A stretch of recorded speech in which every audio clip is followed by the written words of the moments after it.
اس آیت میں ایک اور بات قابل توجہ ہے اور وہ ہمارے لیے ایک سبق بھی رکھتی ہے کہ ان منافقوں سے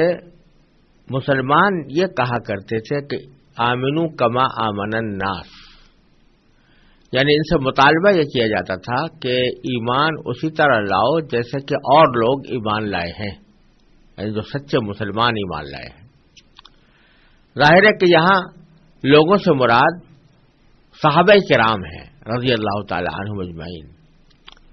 یعنی وہ حضرات صحابہ کرام جو سچے دل سے نبی کریم سرور دو عالم صلی اللہ علیہ وسلم پر ایمان بھی لا چکے تھے اور حضور اقدس صلی اللہ علیہ وسلم کی تمام تعلیمات پر بھی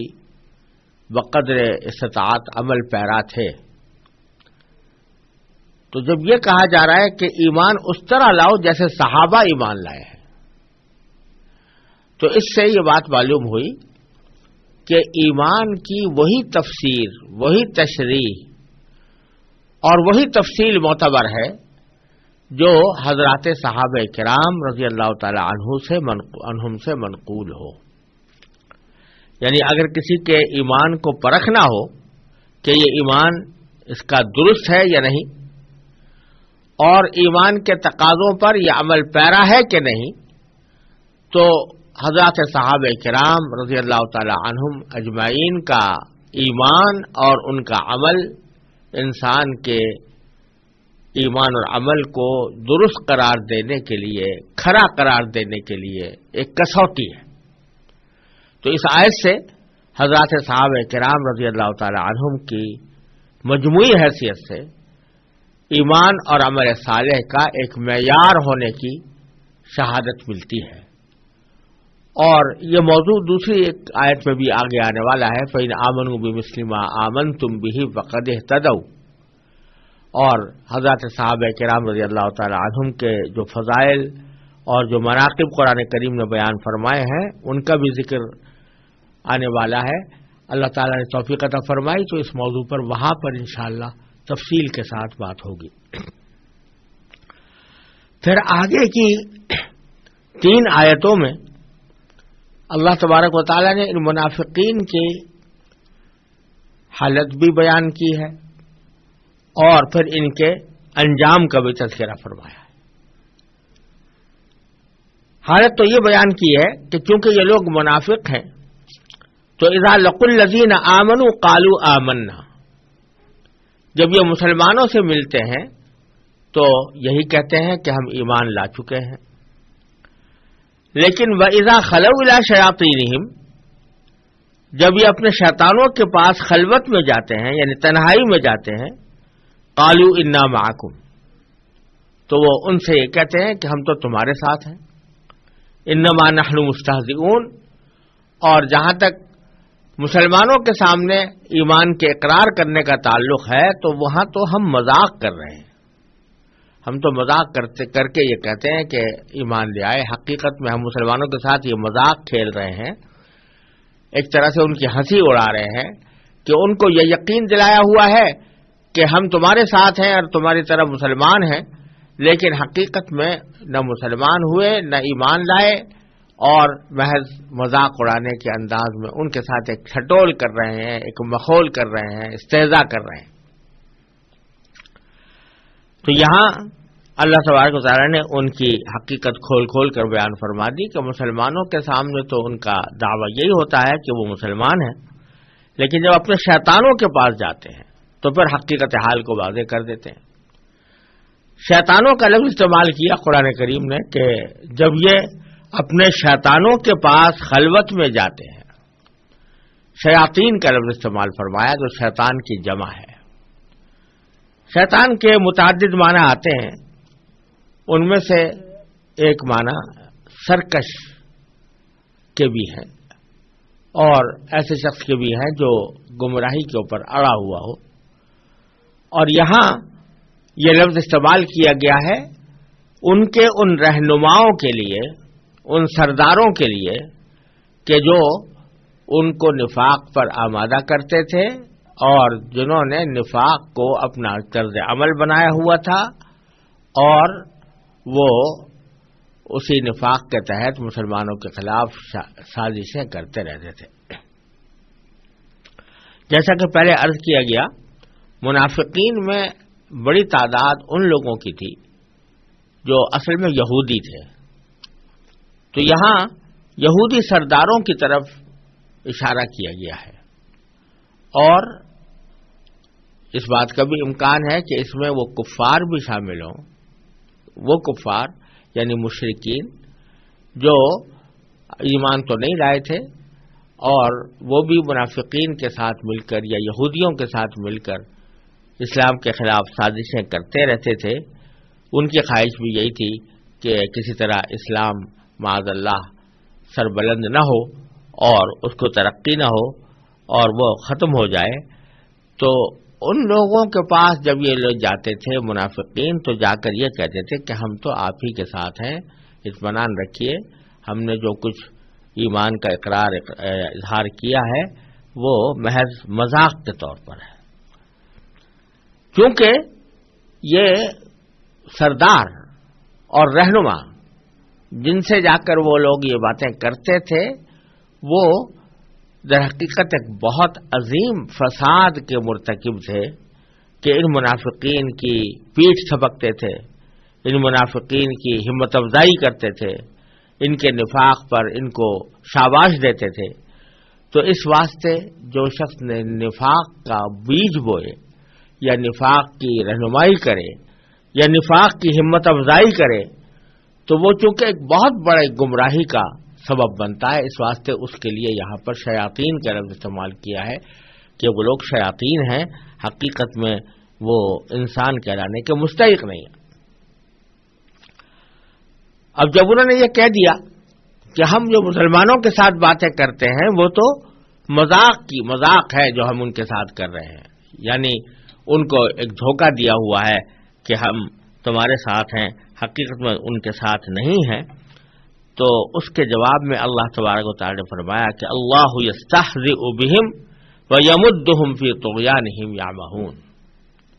وہ کیا مذاق کریں گے؟ اللہ ان کے ساتھ مذاق کرتا ہے، اور اللہ ان کے ساتھ مذاق کرتا ہے یعنی مذاق کا معاملہ کرتا ہے، اور انہیں ایسی ڈھیل دیتا ہے کہ وہ اپنی سرکشی میں بھٹکتے رہیں. یہاں اللہ تبارک و تعالیٰ کے لیے لفظ مذاق کا استعمال کیا گیا ہے. یہ تو بالکل ظاہر بات ہے، جو شخص بھی اللہ تعالیٰ پر ایمان رکھتا ہو تو اس کو یہ سمجھنے میں کوئی دشواری نہیں ہو سکتی کہ اللہ تبارک و تعالیٰ کی ذات انسانوں کے جیسے مذاق سے کہیں بالا تر ہے، اور اللہ تبارک و تعالیٰ مذاق کرنا اللہ تبارک و تعالیٰ کی صفت نہیں ہے، اور اللہ تعالیٰ کے شان سے یہ بات بالا تر ہے کہ وہ کسی کے ساتھ مذاق کرے. لیکن یہاں پر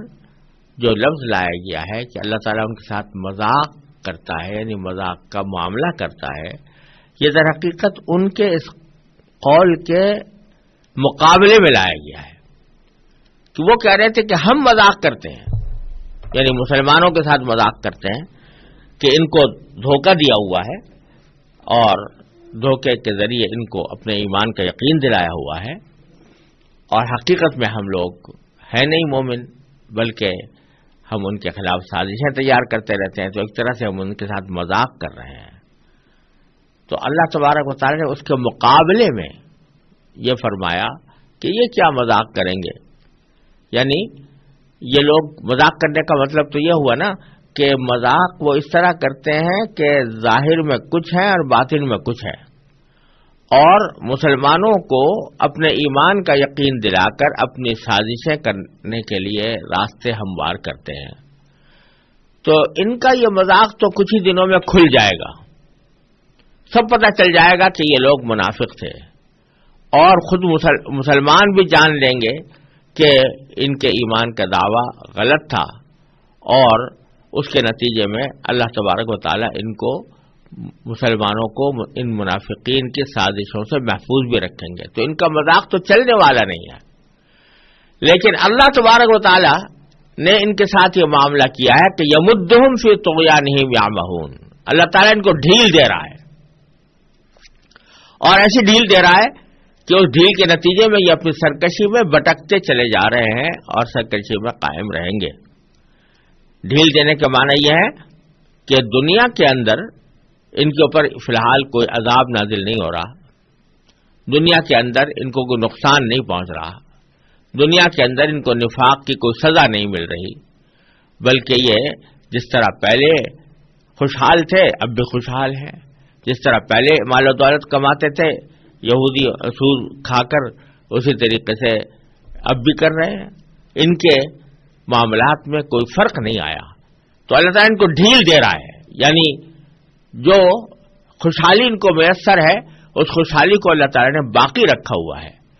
جس سے یہ سمجھ رہے ہیں کہ ہم نے جو طرز عمل اختیار کیا ہے وہ طرز عمل کوئی غلط طرز عمل نہیں ہے، اگر غلط ہوتا تو اللہ تبارک و تعالیٰ ہمیں یہاں دنیا ہی میں سزا دیتے تھے، لیکن وہ اس طرح بجائے اس کے کہ دوسروں کو دھوکے میں ڈالتے خود دھوکے میں پڑ گئے ہیں اپنے اس طرز عمل کے نتیجے میں۔ جب اللہ تعالیٰ نے ان کو ڈھیل دی تو وہ خود دھوکے میں پڑے۔ وہ جس دھوکے کو مذاق سے تعبیر کر رہے ہیں کہ ہم نے مسلمانوں کو دھوکہ دیا ہے، دھوکہ دے کر مذاق کیا ہے، تو حقیقت میں اللہ تبارک و تعالیٰ نے جو ان کو ڈھیل دے رکھی ہے اس سے وہ خود دھوکے میں پڑے ہوئے ہیں، لہذا مذاق کا جو نتیجہ ہوتا ہے دھوکے میں پڑ جانا وہ ان کو حاصل ہو رہا ہے۔ اس کو اللہ تبارک و تعالیٰ نے اس طرح تعبیر فرمایا کہ اللہ یستہزئ بہم، وہ کیا مذاق کریں گے؟ اللہ ان کے ساتھ مذاق کا معاملہ کر رہا ہے، اور وہ کس طرح کر رہا ہے کہ یمدہم فی طغیانہم یعمہون، کہ ان کو ڈھیل دیے ہوئے ہے اللہ تبارک و تعالیٰ کہ وہ اپنی سرکشی میں بھٹکتے چلے جائیں، اور اسی طرح وہ بھٹکتے چلے جا رہے ہیں۔ اور آخر میں ان کا انجام یہ بیان فرمایا کہ اولئک الذین اشتروا الضلالۃ بالہدی، یہ وہ لوگ ہیں، احمق لوگ ہیں، جنہوں نے ہدایت کے بدلے گمراہی خرید لی ہے۔ جیسے کوئی شخص کوئی تجارت کرتا ہے تو اپنی کوئی چیز کسی کو بیچتا ہے اور اس کے مقابلے میں کوئی قیمت حاصل کرتا ہے، تو ان لوگوں نے بھی یہ حرکت کی ہے کہ ہدایت کے بدلے انہوں نے گمراہی خرید لی ہے۔ یعنی اللہ تبارک و تعالی نے نبی کریم سرور دو عالم صلی اللہ علیہ وسلم کے ذریعے ان کو ہدایت عطا فرمائی تھی، دین کا صحیح راستہ دکھایا تھا اور راہ مستقیم کی رہنمائی فرمائی تھی۔ نبی کریم صلی اللہ علیہ وسلم کی تمام تعلیمات ہدایت ہی پر مشتمل ہے، اور یہ ہدایت ان پر ایک اگر دیکھا جائے تو ظاہر بھی ہو چکی تھی، کیونکہ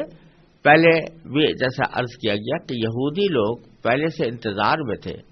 کہ نبی آخر الزماں صلی اللہ علیہ وسلم تشریف لانے والے ہیں، اور اس کے انتظار میں اشتیاق میں وقت گزار رہے تھے، لیکن جب یہ بات واضح ہوئی کہ وہ نبی آخر الزماں حضرت اسماعیل علیہ السلام کی اولاد میں تشریف لائے ہیں تو ان کے دلوں میں حسد پیدا ہو گیا، جس کی وجہ سے انہوں نے اس کو قبول کرنے سے انکار کر دیا اور منافقت کی روش اختیار کر لی۔ تو ہدایت ان کے سامنے آ چکی تھی، اور اللہ تبارک و تعالیٰ نے ان پر اس ہدایت کو واضح بھی کر دیا تھا، اس کے باوجود انہوں نے اس کو اختیار کرنے کے بجائے گمراہی اختیار کر لی، تو گویا ہدایت کے بدلے میں گمراہی خرید لی۔ اشتروا الضلالۃ بالہدی فما ربحت تجارتہم، تو ان کی تجارت کچھ نفع بخش ثابت نہ ہوئی، ان کی تجارت میں ان کو نفع نہیں ہوا۔ وما کانوا مہتدین، اور ان کو ہدایت بھی نصیب نہ ہو سکی اور صحیح راستے پر بھی نہ آ سکے، تو جو کچھ انہوں نے حرکتیں کی تھی اس سے نہ دنیا کی کوئی منفعت ان کو حاصل ہوئی اور نہ آخرت کا کوئی فائدہ نصیب ہوا، ان کا سارا طریقہ جو ہے وہ بجائے فائدہ کے نقصان کے اوپر منتج ہوا ہے۔ تو حاصل ان کی ساری کارروائیوں کا نقصان ہی نقصان ہے، دنیا میں بھی اور آخرت میں۔ دنیا میں تو اس طرح کہ ان کا نفاق عنقریب کھلنے والا ہے، اور آخرت میں اس طرح کہ ان کو زبردست عذاب ہوگا، جیسا کہ قرآن کریم نے دوسری جگہ فرمایا کہ ان المنافقین فی الدرک الاسفل من النار، منافقین جہنم کے بالکل نچلے طبقے میں ہوں گے۔ اب اس کے بعد اللہ تبارک و تعالی نے منافقین کی ایک تمثیل بیان فرمائی ہے، بلکہ دو تمثیلیں بیان فرمائی ہیں۔ تمثیل کے ذریعے ان کی حقیقت کو واضح فرمایا گیا ہے، اور وہ تمثیل اگلی 4 آیتوں کے اندر آنے والی ہے۔ ان 4 آیتوں کی میں پہلے تلاوت کروں گا اور اس کا ترجمہ، اور اس کے بعد پھر انشاءاللہ اس کی مختصر تفسیر عرض کرنے کی کوشش کی جائے گی۔